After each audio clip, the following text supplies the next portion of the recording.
I view the fight for privacy in the 21st century as really the same as the fight for democracy. If you don't have privacy, you actually don't have freedom of speech. And without freedom of speech, there really can be no democracy. Mozilla is honoring 25 people who are shaping the future of the internet. Here are their stories. My name is Andy Yan. I'm the founder and CEO of Proton.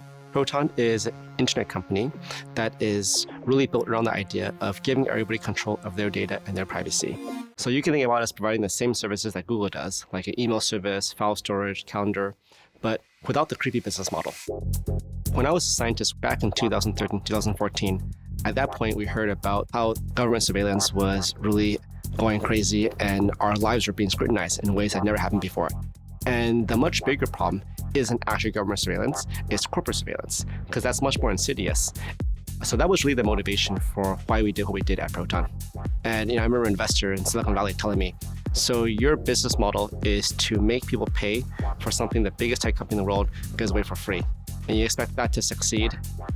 The idea that privacy could be a business model was a completely foreign concept. So the way that Proton grew was that we built a service that we thought users might actually want. And then we said, well, do you want to donate to make this a reality? And actually 10,000 people said yes. And they contributed around $500,000 to start off the business. And what we found when we actually launched the finished product was, the idea of having online services where you're in control of your data and your privacy. It's something that actually has a much broader audience than people imagined. And that was when the business really started to grow. And 2016 was when we said, would you, instead of donating to us every single year, like you might for Wikipedia, just pay us a subscription? So we ended up with a business model that was sustainable, it was scalable. And today, Proton has, using that model, scaled to around 400 employees globally, and also 100 million, user accounts created on our system.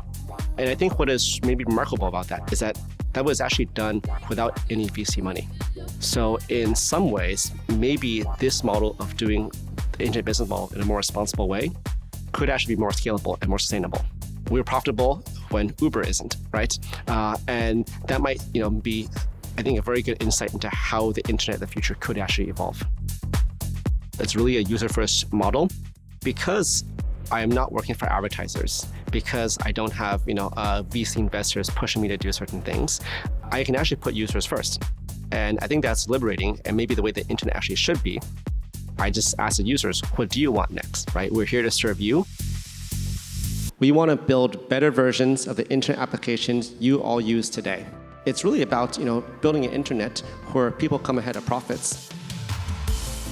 Silicon Valley has for such a long time preached that there's one way to do business online. There's one model that you should follow. And actually, Proton did the complete opposite of what we were supposed to do. And I think as a result of that, became more successful than if we had followed the paradigm that has been put out there for the last 10 years. So my words of advice would be, don't just try to follow what has been done and what has worked in the past. There are new models waiting to be discovered, and we need people like you as part of the next generation to do that.